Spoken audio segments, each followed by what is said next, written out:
அவர் வந்து திருமணமானவர். அவருடைய மனைவியின் பெயர் வந்து போடப்படலை. ஏசாயா 8ஆம் அதிகாரம் 3ஆம் வசனம் படிக்கலாமா? ஏசாயா 8:3.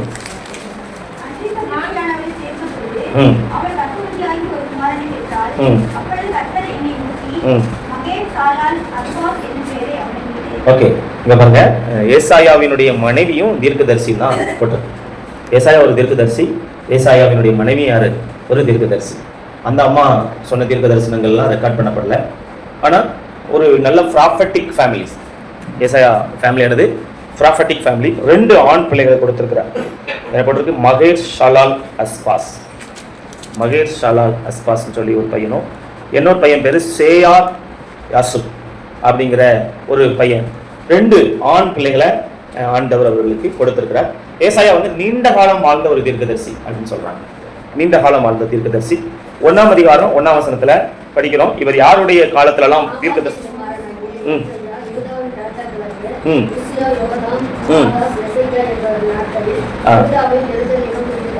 ஓகே, பாருங்க, இவ யாரெல்லாம்? உசியா, யோதாம். அடுத்து மனாசையும் சேர்த்துக்கலாம். மனாசை வந்து எசேக்கியாவோட ஃபைனல் இயர்ஸ்ல அவர் தான் வந்து ஒரு ஆளுகை செய்தார் சொல்றாங்க. மனாசையின் காலத்துல தான் இவர் கொல்லப்பட்டதாகவும் சொல்றாங்க. 5 ராஜாக்களின் காலத்துல கர்த்தருடைய ஊழியத்தை, தீர்க்க தரிசன ஊழியத்தை செய்திருக்கிறார். இவர் ஊழியம் ஆரம்பிச்ச உசியா வந்து உசியா ராஜாவின் காலத்துல தேசம் மிகவும் ஆசீர்வாதமாக இருந்தது. உசியா வந்து வெள்ளாமை பிரியனாக இருந்தான் அப்படின்னு படிக்கலாம். நல்ல தேசம் வந்து செழிப்பா இருந்துச்சு. யோதாம் காலத்துல தேசம் வந்து நல்லா இராணுவம், தேசத்தினுடைய இராணுவ கட்டமைப்பு வந்து நல்ல வலிமைப்படுத்தப்பட்டதா இருந்ததாக சரித்திரம் சொல்லுது. ஆகாசின் காலத்துல வந்து தேசம் வந்து ஒரு பொருளாதார நெருக்கடிக்குள்ள போச்சு அப்படின்னு சொல்லுது. ஆகாஷ் ராஜாவின் காலத்துல தேசம் ஒரு எக்கனாமிக்கல் ஃபைனான்சியல் கிரைசிஸ்குள்ள போகுது. எசேக்கியா ராஜாவின் காலத்துல அப்ஸ் அண்ட் டவுன் இருந்துச்சு. நல்லாவும் இருந்தாங்க, நெருக்கவும் பட்டாங்க. அப்படி ஒரு அப்ஸ் அண்ட் டவுன் இருந்ததாக சொல்லப்பட்டிருக்கு. இவர் வந்து சனகரிப், எசரதோன் என்கிற 2 ராஜாக்கள் இஸ்ரவேல் தேசத்துக்கு எதிராக வரும்போது இஸ்ரவேல் தேசத்துக்கு ஆதரவாக தீர்க்க தரிசனம் சொன்ன ஒரு தீர்க்கதரிசி. ஏற்கனவே நம்ம எபிரேயர் 11ஆம் அதிகாரம் 37 படிச்சபடி மனாசே ராஜாவின் காலத்துல இவர் வந்து ஒரு மரத்துண்டுகளுக்கு இடையில வைக்கப்பட்ட, ஒரு உள்கூடு செய்யப்பட்ட ஒரு மரத்துண்டுகளுக்கு இடையில வச்சு வாளால் உயிரோடைய அறுக்கப்பட்டார் அப்படின்னு சொல்றாங்க. இன்னொரு யூத உறுதிப்படுத்தப்படாத ஹிஸ்டரி, ஜூஸ் ட்ரெடிஷன் என்ன சொல்லுதுன்னா, இவரை மரத்துண்டுகளை வச்சு அறுக்கும் போது இவரை அப்படியே காணாம போயிட்டார். உடம்பு என்ன பண்ணிருச்சான்? காணாம போயிடுச்சு. ட்ரெஸ் மாத்திரம், எப்படி ஆண்டவர் உயிர் தந்த பிறகு ட்ரெஸ் மாத்திரம் இருந்துச்சு, அதே போல அவர் ட்ரெஸ் மாத்திரம் அந்த துண்டுகளுக்கு இடையில இருந்தது. அவர் அறுத்தாங்க, ஆனா அவர் வந்து மர துண்டுகளுக்குள்ளேயே மறைஞ்சு போயிட்டாரு அப்படின்னு ஒரு சரித்திரம், ஒரு ஸ்டோரிஸ் வந்து அந்த மர துண்டு அவரை ஒழுங்கிருச்சு அப்படின்னு சொல்றாங்க. அப்படி ஒரு சரித்திரம் இருக்குது அப்படின்னு சொல்லப்படுது. மனாசே ராஜாவை பத்தி இவர் எந்த விதத்திலையும் எழுதலை. ஏன்னா அவர் காலத்துல தான் இவர் கொடுமைப்படுத்தப்பட்டதாக சொல்லப்படுது. அடுத்து ஏசாயா தீர்க்க தரிசன புத்தகத்துக்கும் முழு வேதாகமத்துக்கும் நெருங்கிய தொடர்பு, ஒரு யூனிக்னஸ் என்ன அப்படின்னா, ஏசாயா தீர்க்க தரிசன புத்தகத்தினுடைய யூனிக்னஸ் என்னன்னா, ஏசாயா தீர்க்க தரிசன புத்தகத்தில் எத்தனை அதிகாரம் இருக்கு? 66. பழைய ஏற்பாட்டில் எத்தனை அதிகாரம் இருக்கு? 39. ஏசாயாவை 2 செக்ஷனா பிரிக்கிறாங்க. ஃபர்ஸ்ட் செக்ஷன் வந்து 39 அதிகாரம். இந்த 39 அதிகாரத்துல யூதா அதை குறித்து சொல்றாரு, திரும்ப ரெஸ்டோரேஷனை குறித்து சொல்றாரு. 2வது செக்ஷன் வந்து 27 அதிகாரம். அப்போ பழைய ஏற்பாட்டில் எத்தனை புத்தகம் இருக்கு? 39. புதிய ஏற்பாட்டில் எத்தனை புத்தகம் இருக்கு? 27. ரெண்டையும் கூட்டா ஏசாயாவுடைய மொத்த அதிகாரம் எத்தனை? 66. ஆக ஏசாயா புத்தகம் வந்து பைபிள், முழு பைபிளுக்கும் ஒரு அடையாளமா இருக்கு அப்படின்னு பைபிள் ஸ்காலர் சொல்றாங்க. இந்த ஏசாயா புத்தகத்துல தான் தேவ தூதர்களினுடைய ஆராதனை பதிவு செய்யப்பட்டிருக்கு. ஏசாயா 6ஆம் அதிகாரம் 1-3 படிச்சு பார்த்தோம்னா, கேருபீன்கள் என்ன பண்றாங்க?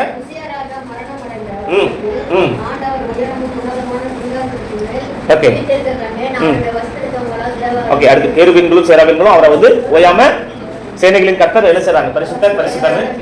இது வந்து தேவ தூதர்களின் சேனை வந்து ஆராதிச்சதா ஏசாயா புத்தகத்திலையும், வெளிப்படுத்தல் 4ஆம் அதிகாரம் 6-8 படிக்கலாம், அதுலயும் போடுது.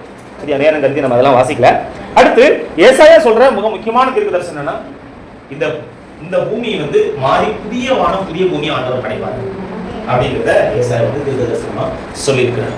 இது ஒரு முக்கியமான uniqueness of the book of the Isaiah. அடுத்து ஏசாயாவினுடைய ஒரு முக்கியமான ப்ராஃபசிஸ் என்னன்னா, பெர்த் ஆஃப் கிரைஸ்ட், இயேசுவினுடைய பிறப்பை சொல்றார். இயேசுவினுடைய பிறப்பு சொல்றாரு. எதை சொல்றாரு?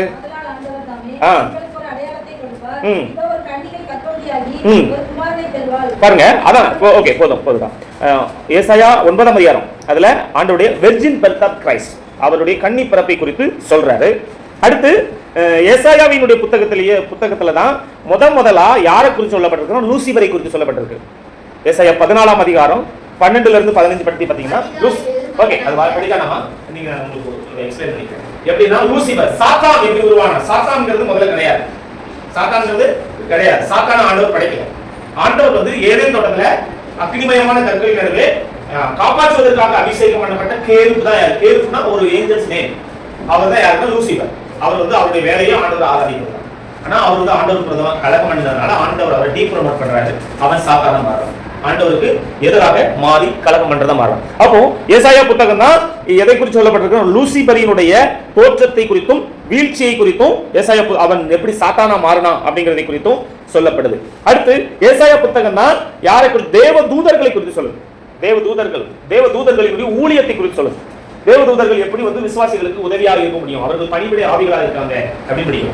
அந்த தேவதூதன் வந்து ஏசாயாவினுடைய நாவை என்ன செய்யறார்? பரிபீடத்து கடல் எடுத்துட்டு வந்து ஏசாயாவினுடைய நாவை தொடுகிறார். அப்போ விசுவாசிகளுக்கு ஏஞ்சலிக் மினிஸ்ட்ரிஸ் அவைலபிள். ஒரு தேவதூதனுடைய உதவி வந்து விசுவாசிகளுக்கு வாக்கு பண்ணப்பட்டிருக்குது. அதை குறித்து இவர் சொல்றத நாம படிக்கிறோம். அடுத்து பரலோகம் எப்படி இருக்கும்? உயரமும் உன்னதமான சிங்காசனத்தில் ஆண்டவர் இருக்கிறாரு, வாசல் நிலைகள் அதிருது. அந்த பரலோகத்துல தூதர்கள் எப்படி இருப்பாங்க? அந்த காட்சி வந்து ஏசாயா வந்து சொல்றாரு. அப்ப பரலோகத்தை பத்தி சொல்றாரு, ஆண்டவருடைய வெர்ஜின் பர்த் குறித்து சொல்றாரு.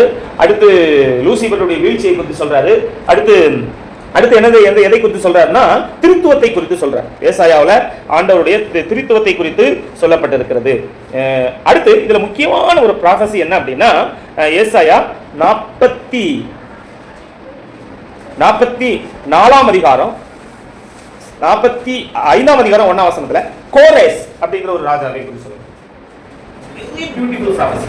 என்ன அப்படின்னா, ஒரு மனுஷன் பறக்கிறதுக்கு 150 வருஷங்களுக்கு முன்னால ஆண் குழந்தையா பெண் குழந்தை அந்த மனுஷனுடைய அப்பா அம்மா பறக்கிறதுக்கு முன்னால எப்படி மனுஷனுடைய நம்மள எப்போ பிள்ளைங்களா இருக்கும்? பிறந்த பேர் வைப்போம். ஏன்னா வயிற்றுல இருக்கிற வரைக்கும் ஆண் பிள்ளையா பெண் பிள்ளையா நமக்கு என்ன டவுட். பிறக்கிறதுக்கு முன்னமே பேர் வச்சிட்டாரு ஆண்டவர். கோரேஸ் யாருன்னா இஸ்ரவேல் மக்கள் விடுவித்த ஒரு மன்னன். இஸ்ரவேல் மக்கள் ஆலயம் கட்டுறதுக்கு அனுமதித்த மன்னன். இஸ்ரவேல் மக்கள் வந்து சிறையிருப்புல இருந்து திருப்பி ஆலயம் கட்டுறதுக்கு திரளா உதவி செய்த ஒரு மனுஷன். அவருடைய 150 ஆண்டுகளுக்கு முன்னால கோரேஸ் ஒருத்தர் பரப்பாரு. அவரும் ஆணா இருப்பாரு, அவர் ஒரு மன்னனா இருப்பாரு. அவர் வந்து என்ன பண்ணுவாரு? ஆலயத்துக்கு உதவி பண்ணுவாரு. அவர் தான் ஆலயத்தை கட்டுவாரு அப்படின்னு சொல்லி ஆச்சரியமா இருக்கு.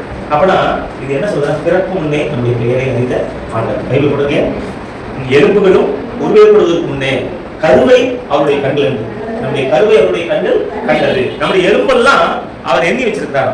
முடியெல்லாம் எண்ணி வச்சிருக்கிறார். முடியெல்லாம் என்ன செஞ்சிருக்கிறார்? எண்ணி வச்சிருக்கிறார். அலட்சல்கள் எல்லாம் அறிஞ்சு வச்சிருக்கிறார். கண்ணீர் எல்லாம் பாட்டெல்லாம் பிடிச்சு வச்சிருக்கிறார். எவ்வளவு அன்பான ஆண்டவர்கள். ஆச்சரியமா இருக்கு. அப்போ ஆண்டவருக்கு என்ன பர்சனலா தெரியும். ஆமென். எங்க அப்பா அம்மா பறக்கிறதுக்கு முன்னாடி, ஈவன் எங்க தாத்தா பாட்டி பறக்கிறதுக்கு முன்னால என்ன குறிச்சு அவருக்கு தெரியும். ஆமென். ஆமென். நம்ம அப்பா அம்மாவுக்கு கை வந்த பிறகுதான் ஆனா முன்னாடியே தெரியும்.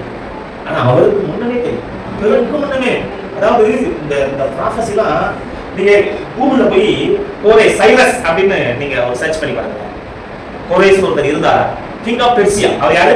பெர்சியா தேசத்தினுடைய ராஜா, கிங் ஆஃப் பெர்சியா. அவர் இருந்தாருன்னா இருக்கிறாரு அப்படின்னு ஹிஸ்டரியில இருக்கு. நான் இப்போ பைபிள் கிளாஸ் போயிட்டு இருக்கிறதுனால என்னுடைய பைபிள் டீச்சர் வந்து அருமையா எடுத்தார் கோரேஸ்.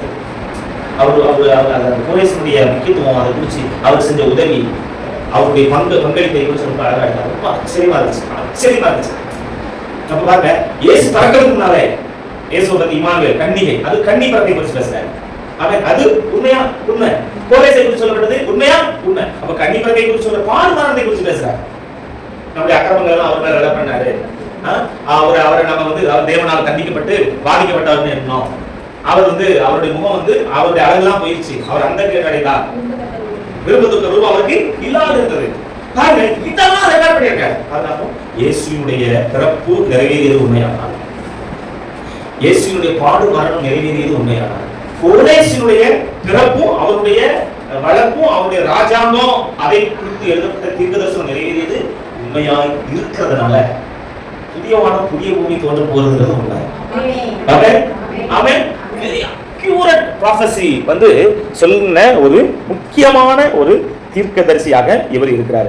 இவர் வந்து ஆகாஸ் ராஜா காலத்திலையும் எசேக்கியா ராஜா காலத்திலையும் சனகரிப் ராஜா காலத்திலையும் இவர் வந்து ஊழியம் செய்ததா சொல்லப்படுது. ஓகே, இதெல்லாம் ஒரு ஒரு சின்ன நேரேஷன். நான் உங்களுக்கு ஒரு சின்ன ஏசாயான யாரு, அவங்க ஒய்ஃப் யாரு, பிள்ளை யாரு, அவர் எந்த காலத்தில் விழுந்தாரு, அவர் எழுதின புத்தகம் எந்த அதிகாரம் எத்தனை, அதனுடைய விளக்கம் என்ன அப்படிங்கிறதுலாம் கொஞ்சம் ஒரு சின்ன ஒரு இன்ட்ரோடக்ஷன். அவர் எப்படி, அவருடைய மரணம் எப்படி முடிஞ்சிச்சு, அவருடைய தீர்க்க தரிசனம் எப்படி நிறைவேறிச்சு, இன்னும் நிறைவேறிய தீர்க்க தரிசனம் இருக்கு, நிறைவேறாத தீர்க்க தரிசனம் நிறைய இருக்கு. இதை குறித்துலாம் நம்ம பார்த்தோம். அதில் ஒரு சொல்லுவார், ஓடாயும் மாட்டுக்குட்டி ஒருங்கிற்கு நெய்யும் சிங்கம் மாட்டை போல் வைக்கோட தின்னும். அது எப்ப நடக்கும்? அது எப்ப நடக்கும்? அவருடைய 1000 வருட அரசாட்சி எப்ப நடக்கும்? 1000 வருஷம். ஏதேன் தோட்டம் எப்படி இருந்துச்சோ அப்படி இந்த பூமியை ஆண்டவர் ரெஸ்டோர் பண்ணுவாங்க. ஆமே 1000 வருட அரசாட்சியில நம்ம எல்லாரும் இருப்போம். ஆமே நம்ம எல்லாரும் அதெல்லாம் அவர் குறித்து பேசுறாரு. ரொம்ப ஒரு நம்பிக்கை விட்டுகிற புத்தகம் ஏசாயா தீர்க்கதரிசனம். ஓகே, இதெல்லாம் ஒரு இன்ட்ரோடக்ஷன். இப்போ ஏசாயா தீர்க்கதரிசன புத்தகம் கற்றுத்தருகிற மிக முக்கியமான சத்தியம் என்ன அப்படின்னா, ஏசாயா 43:18-19 படிக்கலாம். ஏசாயா 43:18-19. முந்தினவைகளை நினைக்க வேண்டாம், பூர்வமானவைகளை சிந்திக்க வேண்டாம். இதோ நான் புதிய காரியத்தை செய்கிறேன், இப்பொழுது அது தோன்றும், நீங்கள் அதை அறியீர்களா? நான் வனாந்தரத்தில் வழியும் அவாந்தர வெளியில் ஆறுகளையும் உண்டாக்குகிறேன். பாருங்க, இந்த வார்த்தையை வந்து நான் மறக்கவே மாட்டேன். நான் ஊழியத்துக்கு வந்த பிறகு என்னுடைய பழக்கம் என்ன அப்படின்னா, எப்பவும் ஜெபம் பண்ண போகும்போது அழுதுட்டே இருக்கும். எப்பவும் ஜெபம் பண்ணது அழுதுட்டே இருக்கும். சின்ன வயசுல என்னுடைய தாய் இழந்தது, என்னுடைய தந்தை இழந்தது, நான் அவமானப்பட்டது, சாப்பாட்டுக்கெல்லாம் கஷ்டப்பட்டது, அரை வயிற்று பசியோட அலைஞ்ச நாட்கள், ஊரால் உறவினர்களால் புறக்கணிக்கப்பட்டது, இதெல்லாம் ஒன்னொன்னா, அதாவது என்னுடைய பெர்த் டு அந்த ப்ரெசன்ட் கண்டிஷன் வரைக்கும் அப்படி ஒன்னொன்னா லிஸ்ட் பண்ணிட்டு ஆண்டவர் இப்படிலாம் இருந்தனே, ஆண்டவர் இப்படிலாம் இருந்தேன்னு அழுதே இருக்கும். இப்படி அழுது எல்லாம் புறக்கணிக்கப்பட்டனே ஆண்டவர் அப்படின்னு அழுதுட்டே இருக்கும்போது திடீர்னு ஓங்கி கணத்துல அடிச்ச மாதிரி இருந்துச்சு. ஓங்கி கணத்துல அடிச்ச மாதிரி இருந்துச்சு. அடிச்ச மாதிரி இருக்கும்போது ஆண்டவர் எங்க சத்தமா சொல்றாரு, பழசெல்லாம் போட்டு குழம்பாத, புதுசாலாம் உன்னை மாத்திட்டேன். ஆமே ஆமே ஆமே. அன்னைக்கு குழம்புல விட்டது இன்னைக்கு வரைக்கும் அந்த நெகட்டிவா யோசிக்கவே மாட்டேன்.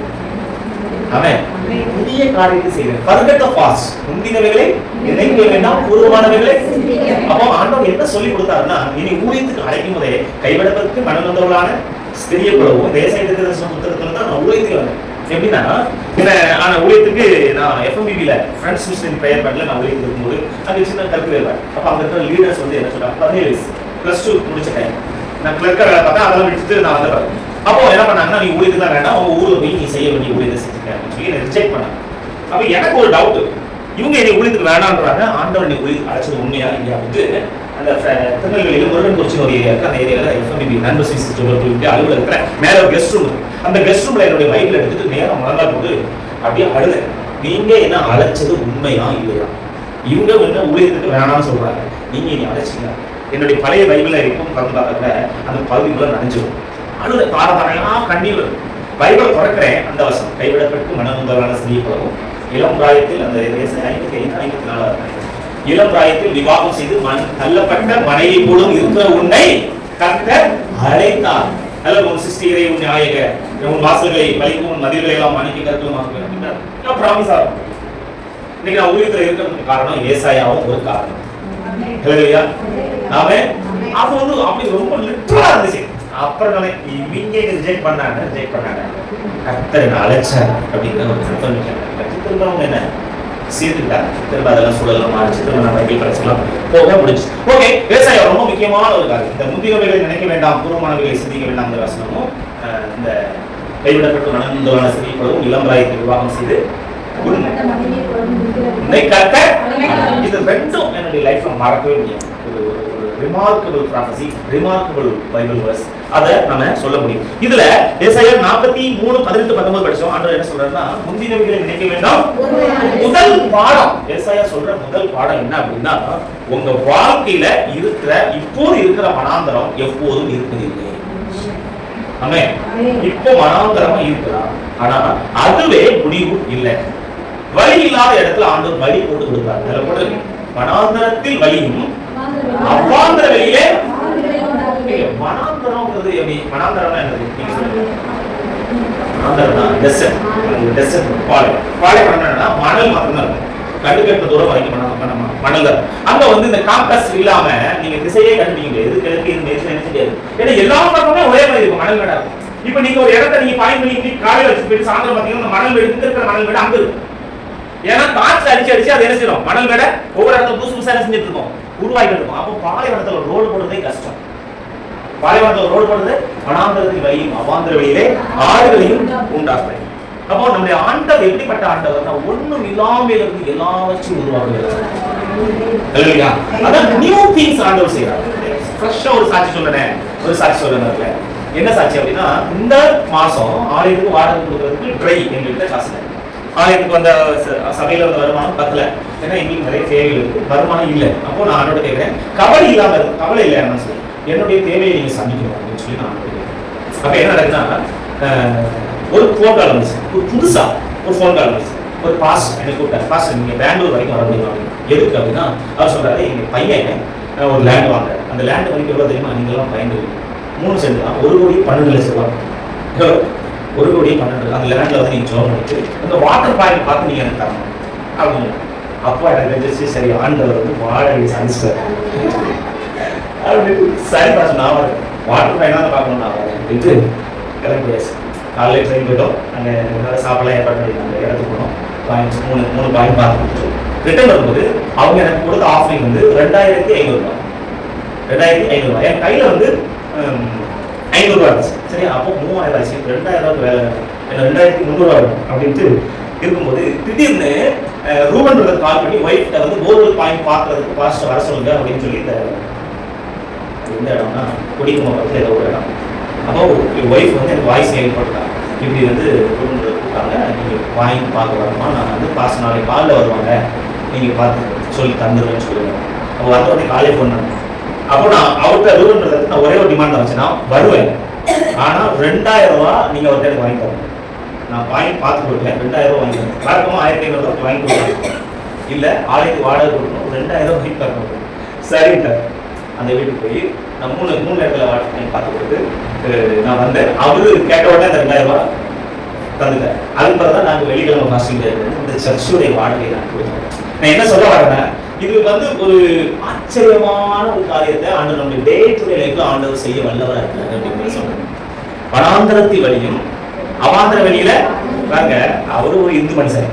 அந்த ஆளு எங்கேயோ அவரை நம்ம பார்த்துக்கோமா இல்ல, பெங்களூர்ல ஒருத்தர் லேண்ட் வாங்குறாரு, அங்க வாட்டர் பாயிண்ட் பார்க்கறது ஆளே கிடையாது. ஆமே, ஆனா நமக்காக ஆண்டவர் ஒரு வழியை திறக்குன்னா அவர் திறப்பாரு. அல்லேலூயா. அதனால குழம்ப தேவை இல்லை. என்ன சொல்றா, முந்தினவைகளை நினைக்க வேண்டாம், பூர்வமானவைகளை ஆண்டவர் இப்பொழுதே அது தோன்றுது. ஆமென். அத உங்களுக்கு என்ன செய்யறார், ஆண்டவர் உங்க வாழ்க்கையில ஆயத்தம் பண்றாரு. அப்போ என்ன அப்படின்னா, இதுக்கு ஒரு காரியம், வனாந்தரத்துல எப்படி ஆண்டவர் ஆறுகளை உண்டு பண்ணாரு. 2 ராஜாக்கள் 3ஆம் அதிகாரம் 9ஆம் வசனத்துல யூதா ராஜாவும் வாசிங்க, 2 ராஜாக்கள் 3:9. யூதா ராஜாவும் இஸ்ரவேல் ராஜாவும் யோவாம் ராஜாவும் ஒரு இடத்துல இருக்கிறாங்க. அவங்க வந்து ஒரு யுத்தம் நடக்குது.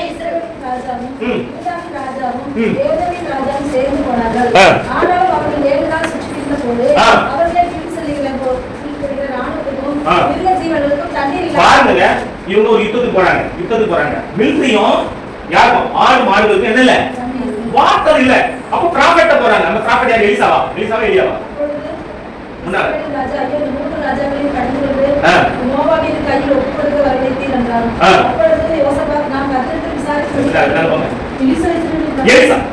இப்போ மோவாபியர் மேல சிக்கிறோமே, தண்ணி இல்லாம இருக்கிறோமே, ஆடு மாடுகளுக்கும் ராணுவத்துக்கும் மிலிட்டரி தரைப்படை இல்லையா, குதிரைகள் இதெல்லாம் யானைப்படை வச்சிருப்பாங்க, தண்ணி இல்ல.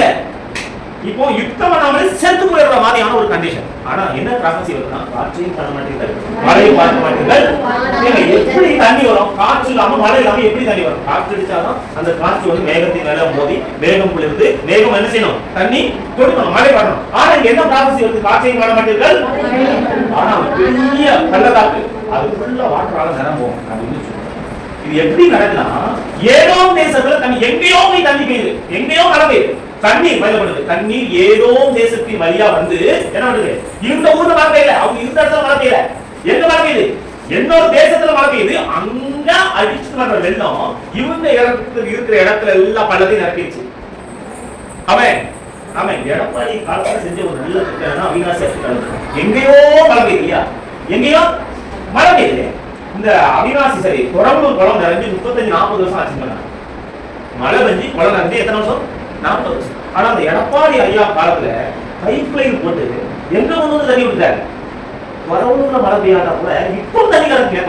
தொடர்பூர் குளத்துல தண்ணி கிடக்குறாங்க. அப்துல் கலாம் நகர்ல எல்லா வீட்லயும் தண்ணி இருக்கு போர்ல. ஆனா 1700 அடி போடுவாங்க. நான் என்ன சொல்றேன்னா, மழை பெய்யாட்டா கூட ஆண்டவரால் ஒரு இடத்தை செழிப்பா ஆக்க முடியும். ஒரு புதுசா ஒரு காரியத்தை நம்ம சிந்தைக்கு அப்பாற்பட்ட ஒரு காரியத்தை நமக்காக கர்த்தர் செய்ய முடியும். என்ன உதாரணம் பாருங்க, சிம்சோன் படிக்கலாம். நியாயாதிபதிகள் 15ஆம் அதிகாரம் 18-19 1000 பேரை சிங்கிள் மேன் ஆர்மி அடிச்சு கொள்றாரு. இப்போ பாருங்க, 4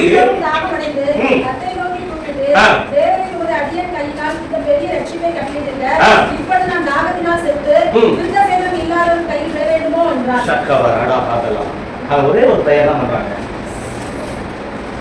ஆண்டவரே, எனக்கு மேல அனுப்போட ஒரு தண்ணி இல்லாம எனக்கு கொஞ்ச நேரம் கூட என்னால என்ன சொல்லுவோம் இருக்க முடியாது. ஏதாவது ஒரு மிராக்கிள் பண்ணுங்க.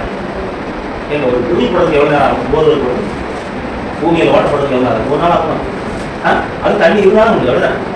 ஆனா கர்த்தர் ஒரு ஏக்கிங் பள்ளத்தை இன்ஸ்டன்டா பிளந்து அது மோட்டர் போடாம எப்படிங்க தண்ணி வரும்? போர்ல கீழே தண்ணி இருந்தாலும் மோட்டர் போடாம தண்ணி வரும். ஆனா தண்ணி தண்ணி குடிச்சு பிழைச்சான்னு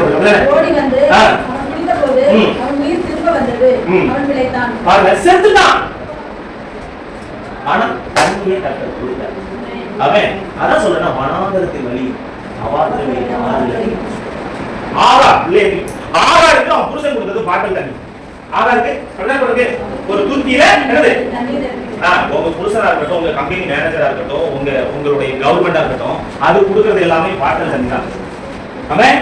அவன் நீங்க சம்பாதிச்சுட்டு வர்றது கவர்மெண்ட் ஸ்டாஃபா இருந்தா கூட உங்களுக்கு தரப்படுறது பாட்டில் தண்ணி தான். தீர்ந்து போகும். ஆனா கர்த்தர் கொடுக்கிறது ஊற்று. ஆண்டவர் உங்களுக்கு சப்ளை பண்றாருன்னா அல்லதுல குறையாத ஒரு காரியத்தை சப்ளை பண்றாரு. ஆகா இல்ல சாகிறத நான் பார்க்க மாட்டேன். 3 இடத்துலயும் பாருங்க, தண்ணி இல்லாம சாகிற நிலையில இருந்த 3 பேருக்கும் ஆண்டவர். அப்போ அந்த இடத்துல ஆகா சொல்றாரு, லபாய் ரோகி என்ன எல் ரோகி என்னது, நீர் என்னை காண்கிற தெய்வம். பிள்ளையின் சத்தத்தை சத்தத்தை கேட்டாதம்மா, பிள்ளையின் சத்தத்தை கேட்டார். அங்க அவர்களுக்கு அங்க ஒரு ஸ்பெஷலா கொடுத்துட்டாங்க. Personalise miracle. என்னது பர்சனலைஸ் மிராக்கிள்? அவங்களுக்குன்னு ஆண்டவர் டிசைன் பண்ணியிருக்காரு. ஆமென் ஆமென். இது மாதிரி உங்களுக்கு செய்ய முடியுமா முடியாது? முடியுமா முடியாதா? பக்கத்துல இருக்கவங்க கை வச்சு சும்மா குழம்பிட்டு இருக்காங்க. முந்தி வேலையில நினைக்காதீங்க, பூர்வமானது சிந்திக்காதீங்க. புதுசா ஒண்ணு நடக்குது, அது ஆரம்பிச்சிருச்சு. ஆமென் ஆமென் ஆமென் ஆமென். பிழைப்பீர்கள். சிம்சோன் பிழைச்சாரா? ஆமென் ஆமென். நீங்க பிழைப்பீங்க. ஆமென். பட்டியெல்லாம் உங்களுக்கு போட மாட்டேன். வாக்குத்தத்தம் கொடுத்தார். இளைஞனாக இருந்தே புதிய சொல்றானே, நீதிமான் விடப்பட்டதையும் அவன் சந்ததி. ஆமென் ஆமென். ஒரு நாளும் அதை உங்க வாழ்க்கையில அனுமதிக்க மாட்டாங்க. அந்த அஷூரன்ஸை நம்புங்க. ஆமென். அப்போ முட்டு சந்தல நின்னா கூட ஆண்டவர் சமுத்திரத்திலேயே பாடப்பட்டு கொடுத்தாங்க. அப்படிதான் கொடுக்கு வசனம் என்ன சொல்லுதுன்னா, ஏசாயா 43:16 இஸ்ரவேல் மக்கள் முட்டு சந்தல இருக்கிறாங்க. எதிரி வந்து ஒரு கன்ஃபர்மேஷனோட இருக்கான். அவன் என்ன சொல்றான்னா, தொடர்பே பிடிப்பை குலையாடி பங்குவை நீ ஆசையாளர்களிடத்தில் திருப்தியாகும் என்று பகைஞன் சொல்றான்.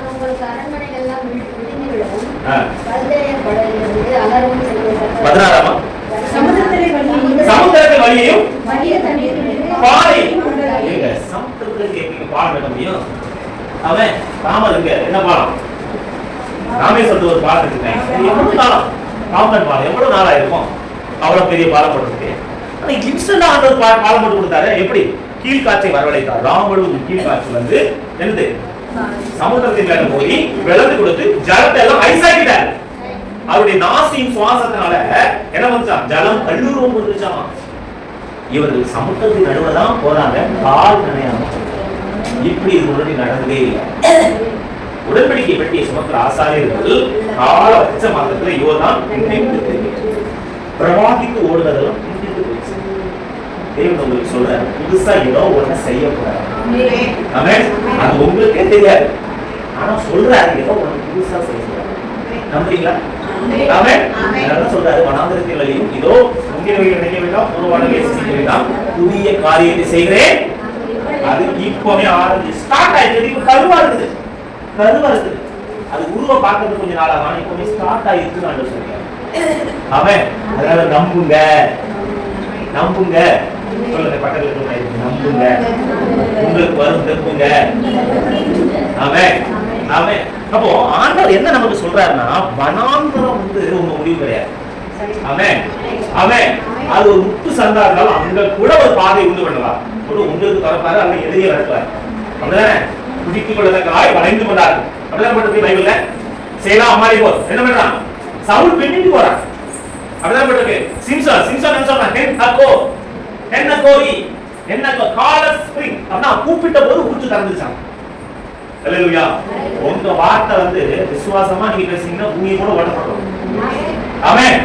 போர் மிஷின் வச்சு எவ்வளவு ஓட்டப்படுறதுக்கு எவ்வளவு நாள் ஆகும், எவ்வளவு நேரம் ஆகும், எவ்வளவு செலவாகும்? செலவு இல்லாம பூமியை ஓட்டப்படும். நீ கை விட்டு சொல்லுங்க, செலவு இல்லாம. ஆமென். பாருங்க, தேவன் எவ்வளவு நல்லவர். உங்க வாழ்க்கையில எவ்வளவு ட்ரையா இருந்தாங்க, வாழ்க்கையே இல்லை அப்படின்னு நினைச்சாங்க, தேவனால உங்களுக்கு செய்ய முடியும். இது வரைக்கும் அப்படி நடந்திருக்காங்க. உங்களுக்காக நடக்கும். உங்களுக்காக யாரையாவது ஒருத்தர் தூங்க விடாம பண்ணுவார். உங்களுக்காக யாரையாவது ஒருத்தர் எழுப்புவார். தேவன் அதை செய்வார். நம்புங்க. பல செய்யப்படும் குழம்பாரு. வேலையில சொல்லாதீங்க. தேவன் உங்களுக்காக ஒரு காரியத்தை செய்ய ஆரம்பிச்சுட்டார்.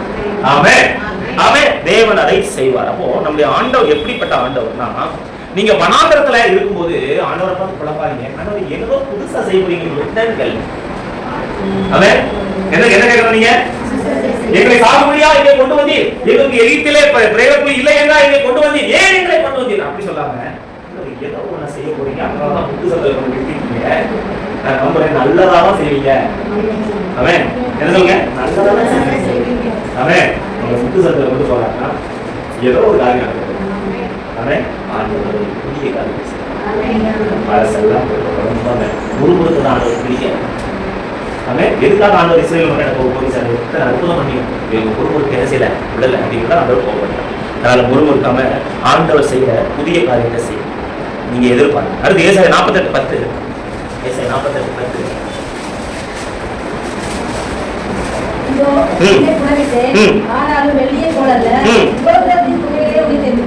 ஆண்டவர் friction and heat of challenges are necessary tools to scrap away your inefficiency. ஆண்டவர் என்ன விரும்புறாருன்னா, உங்ககிட்ட இருக்கக்கூடிய வேண்டாத எல்லாவற்றையும் அழிச்சு ஆண்டவர் விரும்புறாரு. உங்ககிட்ட உங்களை ஆசீர்வதிக்க விரும்புறாரு. ஆனா இப்போ இருக்கிற நிலையில வச்சு உங்களை ஆசீர்வதிக்க முடியாது. அவர் உங்களை ஆசீர்வதிக்கணும்னா அவர் உங்களை சுத்தி ரிஃபைன் பண்ணணும். அப்ப ரிஃபைன் பண்றதுக்கு நீங்க ஒப்புக்கொள்ளணும். ரிஃபைன் இந்த கச்சா எண்ணெய் ஒரு டாலர் $73 என்ன ரேட்? கச்சா எண்ணெயோட சாதம் $73 ஒரு பேரல். ஆனா அந்த கச்சா எண்ணெய் சுத்திகரிச்ச பிறகு அதுல இருந்து என்ன கிடைக்கும்? பெட்ரோலியம் கிடைக்கும். என்ன கிடைக்கும்? கார் ரோடு போட்டாங்க, கார் கிடைக்கும், டீசல் கிடைக்கும், வேற என்ன கிடைக்கும்? கேஸ் கிடைக்கும், மீத்தேன். இப்படி நிறைய நாட்களில் நம்ம பெயிண்ட் கூட பெட்ரோலுடைய மூலப்பொருள் தான் வரும். சோப்பு கூட அதுல இருந்தா வரும். அப்போ மண்ணெண்ணெய் எல்லாமே வருது. ஆனா அது சுத்திகரிச்ச பிறகு சொல்லுவாங்க க்ரூட் ஆயில். பார்க்கறதுக்கு எதிர்ப்பு பாமாயில் ரேஷன் கடையில் வாங்குற பாமாயில் எப்படி இருக்கும்? அது அன்ரிஃபைன். நீங்க கடையில் வாங்குற பாமாயில் வந்து கொஞ்சம் லைட்டா, அது ரிஃபைன். டபுள் ரிஃபைன்ல ரிஃபைன் பண்ண தெளிவாகும். ரிஃபைன் பண்ண என்ன செய்யும்? தெளிவாகும். சுத்திகரிக்க ஆள் பெட்டரா மாறுவீங்க. இப்ப ஆண்டவர் என்ன சொல்றாருன்னா, உபத்திரவத்தின் குகையிலே வெள்ளியை கூட உன்னை. இப்ப பாருங்க, நம்ம வீட்டுல இருக்கிற இந்த மரத்தெல்லாம் எல்லாமே போட்டோ எடுக்க மாட்டாங்க, ரொம்ப போட்டோ எடுக்க மாட்டாங்க. ஊட்டியில சில மரம் சில செடிகளா இருக்கும். அது மான் போல இருக்கும், மருந்து போல இருக்கும், சிங்கம் போல இருக்கும், பூனை போல இருக்கும், யானை போல இருக்கும். ஏன் அது அப்படி மாறுதுன்னா, அதை அப்பப்ப வெட்டிக்கிட்டே இருப்பாங்க. என்ன பண்ணுவாங்க? வெட்டி அதுக்கு ஒரு டிசைன் போடுவாங்க. அதுக்கு பிறகு அது இப்படி இருக்கும், எப்படி இல்லாம இருக்கும். இந்த மலை கண்காட்சி அதுதான் பண்ணிக்கலாம். அந்த கஸ்டமைஸ் பண்ணி நல்ல அதுக்கு பிறகு எல்லாரும் அது பக்கத்துல போட்டோ எடுத்து வருவாங்க. ஆண்டவர் உங்களை சுத்திகரிக்கிறதுக்கு, ஆண்டவர் களை கொத்தி கிளை நறுக்கிறதுக்கு நீங்க இடம் கொடுத்தீங்க அப்படின்னா உங்களுடைய மதிப்பு வேற மாதிரி மாறும். அதனால ஆண்டவர் சொல்றாரு. ஆண்டவர் என்ன சொல்றாருன்னா ஏசாயா 1:25 ஆண்டவர் என்ன சொல்றாரு? 1:25 ஏசாயா 1:25 1:25 நான் என் கையை உயரமாய் திருப்பி என் களிம்பு நீங்க சுத்தமாய் உடம்பிட்டு எல்லாம் நீக்குவேன். களிம்பு நீங்கணும். நமக்கு இருக்கிற களிம்பு நீங்கணும். கோபம் என்ற ஒரு களிம்பு. சிலருக்குலாம் என்ன இருக்கு? மூக்குல என்ன இருக்கு? என்ன இருக்கு? சளி இருக்கு. யாருக்கு சளி இருக்கு?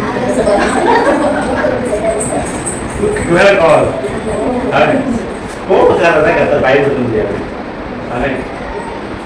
சில நெகட்டிவாக பேசுவோம், அவிசுவாசமாக பேசுவோம்.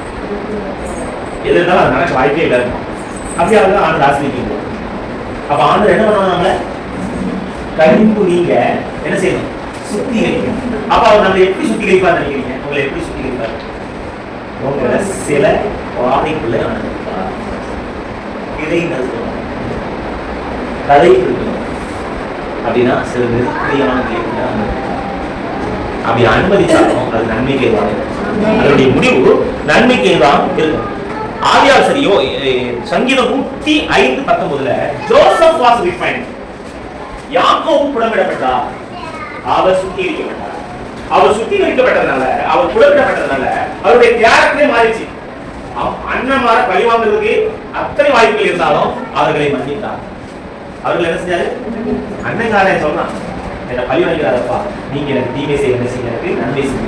இயேசுவை போல அவர் பேசுறாங்க. யாக்கோபு யோசி அப்படி அவர் குணமிடப்பட்டதனால தான் அவருடைய வாழ்க்கை மாறிச்சு. அல்லேலூயா, ஆமென், ஆமென். அடுத்து யோபு 23:10 அவர் என்னை சோதித்து பொன்னான விளக்கு சொல்றார். ஆமென். யோபுவே குணமிட வேணும்னா நம்மளெல்லாம் எப்படி குணமிடுறது? நாமளெல்லாம் என்ன பண்றது? இப்படி காரியம் செய்யணும். உத்தமன் சர்வாருக்கு தேவனுக்கு பயந்து தீமைக்கு விலகிறவன் அவருக்குள்ள யாருமே இல்லைன்னு சாட்சி கொடுத்த ஆளையே ஆண்டவர் படம் போட்டான்னா நம்மை குடம் போட்டான்.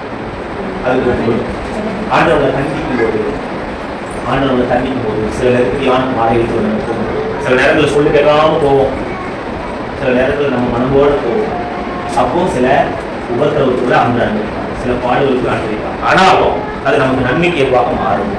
ஆமென், ஆமென். வாசிக்கலாம். சங்கீதம் 66:8 என்ன சொல்றாருன்னா, சங்கீதம் 66:8-12 என்ன சொல்லப்படுதுன்னா, ஜனங்களே இந்த தலையின் மீது ஏறி நடக்கப்படி வருத்தமான பாரங்களை எங்க எடுப்பி மேல ஏற்றினீர். தீயையும் தண்ணீரையும் கடந்து வந்தோம், ஆனாலும்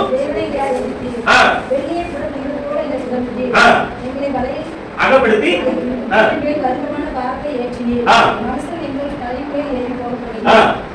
தீயையும் தண்ணீரையும் ஆமென். கடைசி எங்க கொண்டு விட்டாரு? ஆமென். எங்க கொண்டு விட்டாரு? தீக்குள்ள போயிருக்காங்க, தண்ணிக்குள்ள போயிருக்காங்க, நிறைய வெயிட் சுமந்திருக்காங்க, நிறைய தலைமையெல்லாம் ஏறி வீசிட்டு போயிருக்காங்க. ஆனா கடைசியில அவங்களுக்குள்ள இருக்கிற எல்லா இம்பியூரிட்டிஸ் எல்லாம், அந்த கழிவு ஈயம் எல்லாம் போய் இப்போ சுத்தமானதுனால எந்த ஒரு வச்சுட்டாங்க? செழிப்பான இடத்துக்கு போனோமா? கையை எடுத்துங்க, யாராவது செழிப்பான இடத்துக்கு போனோம்?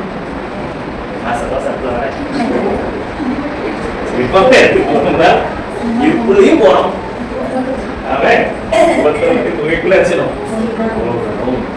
போய் உங்க ஆண்டை நம்பணும், உங்க ஆண்டை நம்பணும். நம்பன பிறகு நீங்க கேட்கறது தரல. அவன் முதல்ல சொல்ல மாட்டார். முதல்ல என்ன சொல்லுவாங்கன்னா, வருத்தப்பட்டு வார்த்தை சொல்ல. அதுக்கு பிறகு உங்களை சுத்தி இருப்பாங்க, உங்களை கழுவி உங்களை ஒரு நேர்த்தியான ஒரு ஆளாம இல்லையா? அதுக்கு பிறகு பாருங்க, நீங்க எல்லாரும் ஆசீர்வாதமா மாறிடுவீங்க. ஆமென், ஆமென். நீங்க எல்லாரும் ஆசீர்வாதமா மாறிடுவீங்க. உங்க குடும்பத்துல உங்க வார்த்தை யாருமே கட்ட மாட்டாங்க. உங்க வார்த்தைக்கு ஒரு வீச்சு கத்த குடம் போட்டு சர்டிபிகேட் கொடுத்த ஆளுக்கு மதிப்பே வேற. ஆமென். வசனம் எல்லாம் 7 தரம் புடமிடப்பட்டதாம். அவருடைய வசனம் மண்புகையில வச்சு 7 தரம் புடமிடப்பட்டதாம் வசனம் எல்லாம். நம்மை ஒரு புடமிடுவதற்கு ஒப்பு கொடுக்கும், ரிஃபைன் பண்றது ஒப்பு, ரிஃபைன் பண்றது வந்து ஒப்பு கூடாத ஒருத்தரை கட்ட பயன்படுத்துறது. ஒரு களிமண்ணை ஆண்டவன் நம்ம திரும்ப திரும்ப திரும்ப திரும்ப என்ன பண்ணலாம்? அவருக்கு உகந்த பாத்திரமா மலையிலிருந்து களிமண் ஒப்பு கொடுத்தாதான் கர்த்தரால் பயன்படுத்தப்பட முடியும். ஆமென். இல்லைன்னா பேசிக் லெவல்ல தான் இருக்க முடியும், ஒரு உச்சத்தை நம்மளால அடைய முடியாது. ஆண்டவர் நம்மை உயர்த்துறதுக்கு முன்னால நம்மை உருவாக்குறதுக்கு ஆண்டவர் நம்மை கடிந்து கொள்ளும்போது, அவர் நம்மை திருத்தும் போது, அவர் நம்மை கண்டிக்கும் போது, அவர் நம்மளை சில நெருக்கடியான பாதைகள்லாம் அனுபவிக்கும் போது, யோபு போல சொல்லணும், அவர் என்னை கொண்டிருப்பதாலும் தேவனை தூசித்து ஜீவனை விடும் சொல்லும் போது என்ன சொல்லணும்? அவர்கள் நன்மை கட்டும் தீமையும் வேற வேண்டாமா. கைத்தீகாரி மாதிரி பேசாத, பின்வாங்குற மாதிரி சூழல் வரும், பஞ்சம் வர்ற மாதிரி சூழல் வரும், தீயில நடக்கிற மாதிரி சூழல் வரும். நிறைய நேரம் உங்க மேல ஏறி நடந்து போவாங்க, உங்க தலை மேல நிறைய மிதிச்சுட்டு போவாங்க, அப்படி சூழல் வரும். அந்த சூழலுக்கு நீங்க தாங்க பெரிய உச்சத்தை கொண்டு. அதுக்கு பிறகு உங்க கை அசைவுக்கு வேற உங்க உத்தரவு எல்லாம் எதுவுமே நடக்காது. அதான் யோசிக்க உன் கையை, உன் கால் கையை கரெக்டான வசனம் இருக்குல்ல, உன்னுடைய உத்தரவு இல்லாம யாரும் கையோ காலையோ ஆடக்கூடாது. யோசிப்பு அப்படி சொல்லுவார். அவன் எத்தனை வருஷம் யோசிக்க அவன் அப்போ புடமிடுதல் முக்கியம். அப்போ தேவன் உங்களை கடிந்து கொள்ளும் போது embarrass the constructive criticism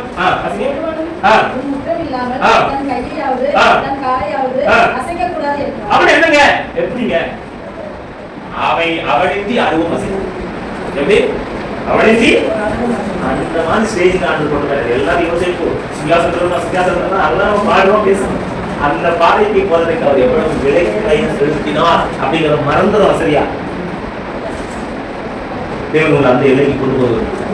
அவன் அவன் உலகாயாவும் நாவியாவும் அறிக்கையிடும் முன்பாக இயேசு எவ்வளவு தாழ்த்தினார், இயேசு எவ்வளவு அவருக்கு உபதரத்துல போனார். குமாரனாய் இருந்தும் பட்ட பாடுகளினாலே ஒரு கீழ்ப்படிதலை கற்றுக்கொண்ட பிறகுதான் அவர் என்ன பண்ணாரு? எல்லா நாமத்துக்கும் மேலான நாமம் அவருக்கு கொடுக்கப்பட்டுச்சு. முழங்காலியாவும் அவருக்கு மடங்கு. இன்னைக்கு இயேசு அப்படின்னா பேய் நடுங்குதுன்னா காரணம் அவர் உபதரத்தின் குகைக்குள்ள போனாரு.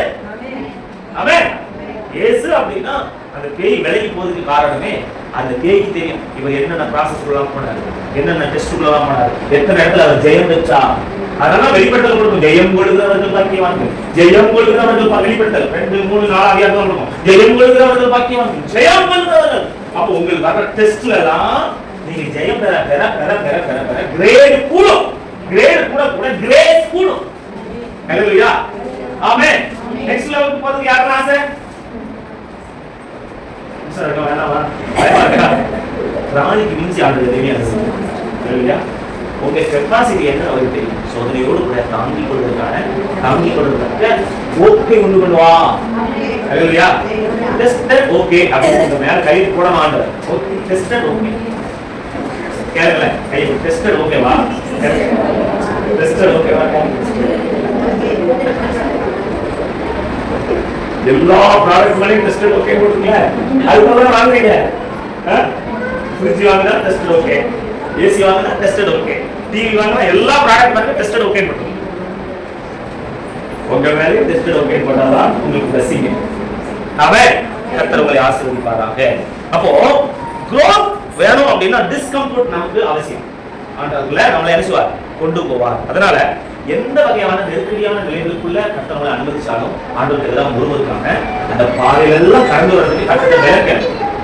அவன் எச்சமனை படத்துல ஆண்டவர் என்ன பண்ணாரு? தேவதூதர்கள் அவரை வந்து என்ன செஞ்சாங்க? வேலைப்படுத்தினாங்க. அவர் நம்ம கூட வருவார். நீங்க புகைக்குள்ள இருந்தா கூட அவர் வருவார், நெருப்புக்குள்ள இருந்தா கூட அவர் வருவார். உங்களை தனியாக விட மாட்டார், உங்க கூட அவரும் வருவார். ஆனா அதுக்கு பிறகு உங்க நிலையே வேற. ஹalleluya ஆமென் ஆமென் ஆமென் ஆமென் ஆமென். கர்த்தர் உங்களை ஆசீர்வதிப்பார். அடுத்து தேவன் யாரை பயன்படுத்த முடியும்னா ஏசாயா 6:8 படிக்கலாம். ஏசாயா 6:8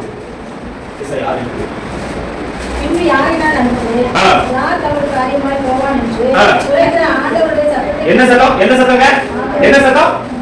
ஆண்டவருடைய சத்தம். இது ஒரு தரிசனம். சரியா? ஏசாயா 6. இப்போ ஏசாயா என்ன சொல்றாரு? என்ன சொல்றாரு? என்னை அனுப்பும் என்றே அப்படின்னு சொல்றாரு. அவர் எங்க அனுப்புறாராமா? வாசிக்கலாம். ஏசாயா 6:9 இருந்து 11. இந்த ஜனங்களை நோக்கி நீங்கள் காதார கேட்டு உணராமலும் கண்ணார கண்டு அறியாமலும் இருங்கள் என்று சொல். இந்த ஜனங்கள் தங்கள் கண்களினால் காணாமலும் தங்கள் காதுகளினால் கேளாமலும் தங்கள் இதயத்தினால் உணர்ந்து குணப்படாமலும். அதாவது என்னன்னா இவங்க என்னதான் பேசினாலும் கேட்க மாட்டாங்க. அந்த மாதிரி ஆட்கள் தான் அனுப்புறாரு. அங்க நான் போக தயார்னு சொல்றேன். எப்படி என்னை அனுப்பும் அப்படிங்கிற மோசையை வந்து சாக்கு போட்டு சொன்னார். என்ன சொன்னாரு? என்ன சொன்னாரு? இதுவாகி வேற யாரையாவது எரேமியா சொன்னாரு, நான் சின்ன பிள்ளை. எரேமியா 1:6 என்ன சொல்றாரு? என்ன சொல்றாரு? எரேமியா 1:6 அப்பொழுது நான் ஆண்டவரே இதோ நான் பேச அறியேன் சிறுபிள்ளையா இருக்கிறேன் என்றேன். அப்ப என்ன சொன்னார் ஆண்டவர்? நான் சிறுபிள்ளை என்று நீ சொன்னாய். ஆமென். கர்த்தர் உங்களுக்கு ஒரு பொறுப்பை தரும்போது கர்த்தர் உங்களுக்கு ஐயோ நான் பண்ண மாட்டேன்னு சொல்லக்கூடாது. ஆமென். என்ன சொல்லக்கூடாது? அடுத்த வாரம் உங்களுக்கு ஒரு பொறுப்பு தரு, நீங்க செய்யுங்க. ஆமென். நீங்க 2 பேரும் பொறுப்பை நிகழ்ச்சிங்க. ஆண்டவர் ஒரு காரியம் செய்யும்போது உங்களுடைய எனக்கு தெரியாது, இதுக்கு அனுபவம் இல்லை அப்படிலாம் சொல்லாதீங்க. நீங்க என்ன சொல்லுங்க? உங்களுக்கு ஒண்ணுமே தெரியாதாலும் பரவாயில்ல, நீங்க ஆண்டவர் கொடுத்து ஆண்டவருடைய கைது. என்ன சொல்ல என்ன கேட்கணும்? என்னை மோசை வந்து வேற யாரையாவது அனுப்புறது போது மோசை என்ன வந்துச்சு? ஆண்டவர் என்ன வந்துச்சு? வாயை உண்டாக்குறது யாரு? அவருக்கு நான் திட்டு வாயு வந்தா நான் நிறைய சாட்சி சொல்றேன். எந்த ஒரு சாதகமும் சொல்லுங்க. ஆண்டவருக்கு ஒரு ஊழியம் வரும்போது ஆண்டவர் உங்களுக்கு சின்ன ஊழியமா இருந்தாலும் ஆமென், நீங்க என்ன செய்யணும்? நன்றி சார், ஆண்டவர் ஒரு ஊழியத்தை நீங்க என்ன செய்யணும்? எதுனாலும் சரி, ஒரு பைபிள் ரீடிங்கா இருக்கலாம், ஒரு பிரேயர் இருக்கலாம், எதுவோ எனக்கு தெரியாது நீங்க என்ன செய்யணும் சொல்ல தேவன் உங்களை செய்து பலப்படுத்துவார். அவனுக்கு தெரிஞ்சவங்க யாருமே கிடையாது. மோசை என்னதான் சொல்றான், ஆனா மோசை தான் சொல்றாரு, நீ தான் பேசணும், நீ தான் என்ன செய்யணும் பேசணும். அப்போ தேவன் உங்களுக்கு தருகிற எந்த ஒரு வாய்ப்பையும் நீங்க என்ன செய்யக்கூடாது, தவற விடக்கூடாது. எல்லா திருச்சபைகளிலும் ஆட்கள் தேவை. எதுக்கெல்லாம் ஆட்கள் தேவைன்னா சேவை செய்ய ஆட்கள் தேவை. திருச்சபையா எத்தனை ஆட்கள் எதுக்கெல்லாம் ஆட்கள் தேவை? சேவை செய்ய, ஜெப ஊழியம் செய்ய ஆட்கள் தேவை. ஜெப ஊழியம் செய்ய ஆட்கள் தேவை. சண்டே ஸ்கூல் இருக்கிறதுக்கு ஆட்கள் தேவை. சுவிசேஷ ஊழியம் செய்ய ஆட்கள் தேவை. அடுத்து ஒருத்தங்க யார் யாருக்கு உதவி பார்த்துட்டு வர்றதுக்கு ஆட்கள் தேவை. லாஸ்ட் டைம் நாங்க இவங்க விஜயனா செஷன் போயிருக்கோம். அவங்க சொன்னாங்க ரொம்ப சோர்ந்து போயிருக்க, நீங்க வந்து ரொம்ப உற்சாகமா இருந்துச்சு சொன்னீங்களா? சொன்னீங்களா? அப்போ சோர்ந்து போயிருக்கிறவங்களை பார்த்துட்டு கர்த்தருடைய வார்த்தை சொல்லி போறது ஊழியம் தான். ஆமென், ஆமென்.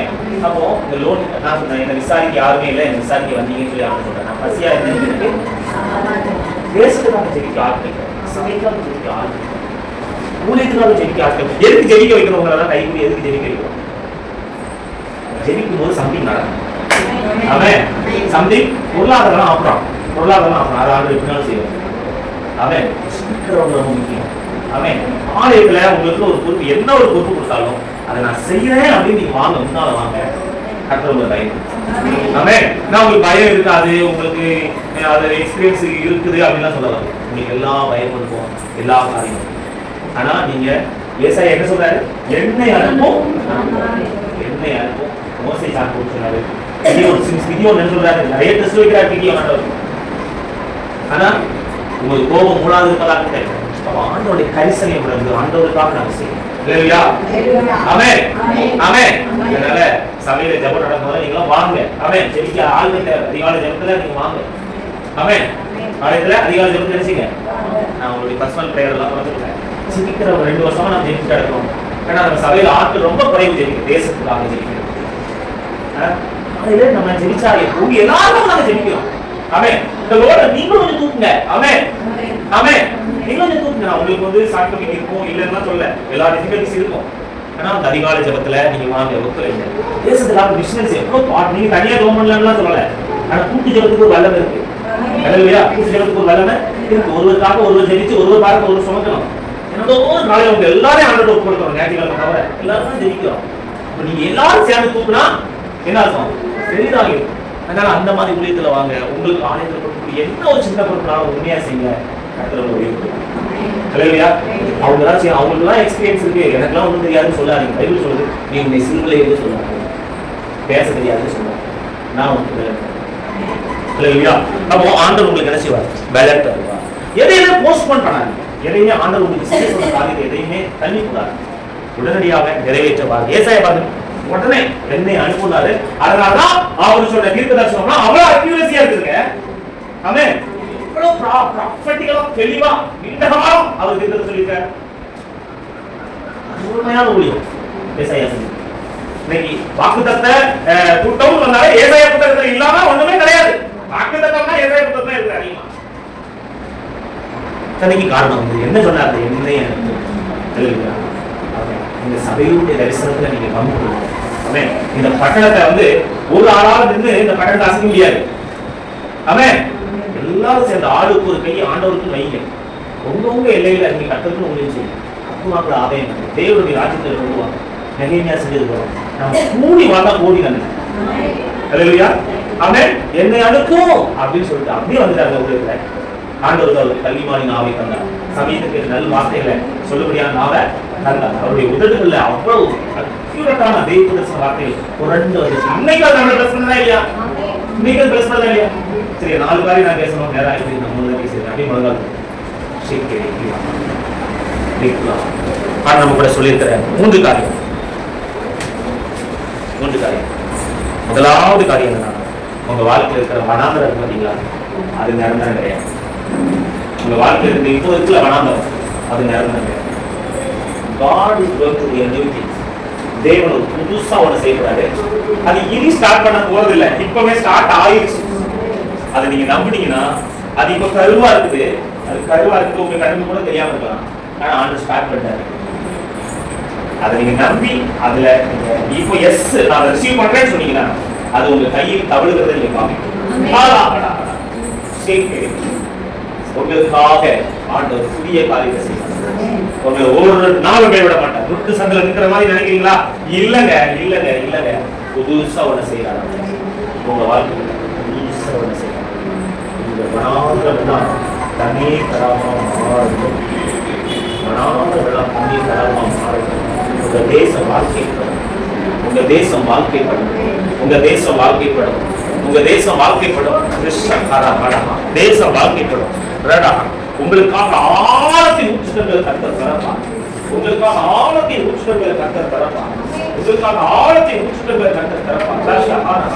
ஆழத்தை தரப்பார். ஆழத்தை தரப்பார். ஆழத்துல இருந்து ஓ என் ஹகோ என் ஹகோ என் ஹகோ என் ஹகோ நீங்க கூப்பிடுற வேலையில கர்த்தர் இப்போது ஒரு லேடியின் பதத்தை பிளக்க பண்ணுகிறார். அதிலிருந்து உங்களுக்கான ஊற்று புறப்பட்டு வருகிறது. வேகம் கடந்து கடந்த ஊற்று ஒரு நாள் வந்தாது. அது பேக்கேஜ் பண்ணப்பட்ட வார்த்தை கிடையாது. தேவன் அது ஊறி கொண்டிருக்கிற வார்த்தை. அது ஊறி கொண்டிருக்கிற காரியம். அது வந்தவே வந்தாலே அந்த ரிசல்ட் வந்தவே வந்தாலே தேவன் உங்களுக்கு கொடுத்து தருகிற காரியம் இன்னைக்கு வருதுங்க. இன்னைக்கு தருதுங்க. எதெல்லாம் கட்டு பயிர்னு சொல்லிட்டீங்களோ, எதெல்லாம் எதெல்லாம் எதெல்லாம் அப்படின்னு முடிவு எழுதுறீங்களோ, ஆண்டவர் ஒரு நியூ பிகினிங் தர்றாரு. உங்களுக்கு ஒரு நியூ பிகினிங் கர்த்தர் தர்றாரு. உங்களுக்கு ஒரு புதிய துவக்கத்தை கர்த்தர் ஸ்டார்ட் பண்றாரு.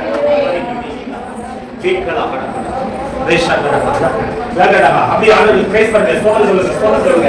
ஒரு 5 நிமிஷம் மட்டும் சேர்த்து எடுத்துக்கிறேன். New beginning new beginning new beginning new beginning கர்த்தர் வாங்குறாரு.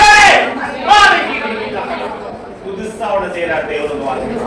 எக்ஸ்பெக்டடா இருக்கும், அன்எக்ஸ்பெக்டடா இருக்கும், அன்எக்ஸ்பெக்டடா இருக்கும், அன்எக்ஸ்பெக்டடா இருக்கும். அது நீங்களே எதிர்பார்த்து இருக்க மாட்டீங்க. அந்த வார்த்தை ஒரு நாளும் பொய்யா போகாதுங்க. அந்த வார்த்தை நான் சேலஞ்ச் பண்ணி சொல்றேன். I prophesy over the church. இன்னைக்கு சொல்ற வார்த்தை பொய்யா போகாது. ஏசாயாவின் தீர்க்கதரிசனம் அத்தனையும் நிறைவேறுகிறது. கன்னிகையுடைய பிறப்பு, கன்னிகை கர்த்தருடைய காரியத்தை ப்ராபஸை பண்ணாரு. அது நிறைவேறியது. கோரேசை பத்தி சொன்னாரு, அது நிறைவேறியது. தேவன் உங்களுக்கு சொல்றாரு, நிறைவேறும்.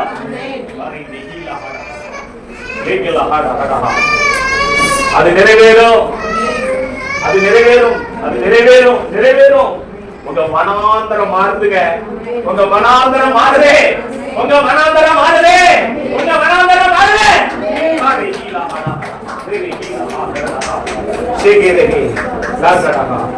இரண்டாவது, கடினமா இருந்தாலும் தேவன் உங்களை உருவாக்குறதுக்கு ஒப்பு கொடுங்க. தேவன் உங்களை புடமிட்டு ஒப்பு கொடுங்க.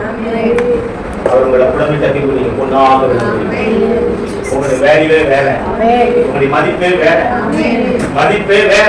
ஒரு கடந்து நடவாததாக இருந்தீங்க, ஆனா நித்திய மாட்சிமையை கர்த்தர் வைப்பா. நீங்க நெகிழப்பட்டதாக இருந்தீங்க, ஆனா கர்த்தர் நித்திய மாட்சிமையாக வைப்பா. நித்திய மாட்சிமையாக வைப்பா. நித்திய மாட்சிமையாக கர்த்தர் வைப்பா. செழிப்பான வீட்டுக்கு கத்தர் கொண்டு வருவா. செழிப்பான வீட்டுக்கு கத்தர் கொண்டு வருவா. செழிப்பான வீட்டுக்கு கொண்டு வருவா. உங்க எந்த அதுதான், உங்க எந்த அதுதான் செழிப்பான வீட்டுக்கு கொண்டு வருவா. கடைசியா ஆண்டவர் எதை உங்ககிட்ட கேட்டாலும் சொல்லும் கர்த்தாவே செய்றேன். திருச்சபையுடைய ஊழியர்கள்ல தோல் கொடுங்க. தேவனுக்காக ஜெப ஊழியர்கள, விசேஷ ஊழியர்கள, சிறுவர் ஊழியர்கள, வாலிபர் ஊழியர்கள, பிராக்டிக்கல் மினிஸ்ட்ரிஸ்ல, விசிட்டேஷன் மினிஸ்ட்ரிஸ்ல, ஏழைகளுக்கு உதவுவதில்லை, எளியோருக்கு உதவுவதில்லை, திக்கற்றவருக்கு உதவுவதில்லை. நீங்க தோல் கொடுங்க. கண்டிப்பா உங்களுடைய வெளிச்சம் உங்களுடைய எல்லைகளில் வரும். நீங்க சபையோட தெளிவா பேசியிருக்கிறார்கள். 100% அஷ்யூரன்ஸ் எனக்கு எப்படி வேணாலும் வந்துருக்கலாம். கீழே இறங்கி ஆண்டு சொல்லலாம். புதுசா ஒன்று ஸ்டார்ட் ஆயிடுச்சு. புதுசா ஒன்று ஸ்டார்ட் ஆயிடுச்சு. இப்போ கண்ணுக்கு தெரியல, கண்டிப்பா தெரியும். கருவா இருந்து அது உருவாகி வரும்போது நீங்களே பார்த்து உங்களை அதிசயமாய் நடத்தி வந்த தேவன் திரும்பிகள் ஆண்டவரே உங்களுக்கு நன்றியம்மா. செடியோட இசையாவின் வாழ்க்கை பேசுகிறீங்க. எங்களை நினைக்கிற தெய்வமா இருக்கீங்க. புதுசா ஒன்றை செய்யப்படுங்க. எங்களை உருவாக்குறதுக்கு வெளியே போல சுபத்திரத்தின் புகையில எங்களை தெரிந்து கொண்டிருக்கீங்க. எங்களை ரிஃபைன் பண்ண பிறகு நம்ம பொண்ணாக மாறுவோம் எங்களை எதிர்பார்க்கிறேன். இந்த பாதையில நடக்கும்போது நான் ஒரு நாள் ஒரு கால் இருக்கேன். எங்களுக்கு ஈஸியா ஸ்தோத்திரம். உங்களுடைய மனசை அரிச்சு உங்களுடைய இருதயத்தை புரிச்சு நீங்க எனக்கு என்னுடைய எதிர்பார்க்கிற காரியத்தை நான் செய்யறதுக்கு நான் என்னை ஒப்பு கொடுக்குறேன்னு சொல்லுவேன். கண்டிப்பா கத்த பிளஸ் பண்ணுவாங்க. கண்டிப்பா கத்த பிளஸ் பண்ணுவாங்க. உங்களை வெறுமையை விடவே மாட்டாங்க. உங்களை ஆசீர்வதிப்பது தான் கற்றுக்க.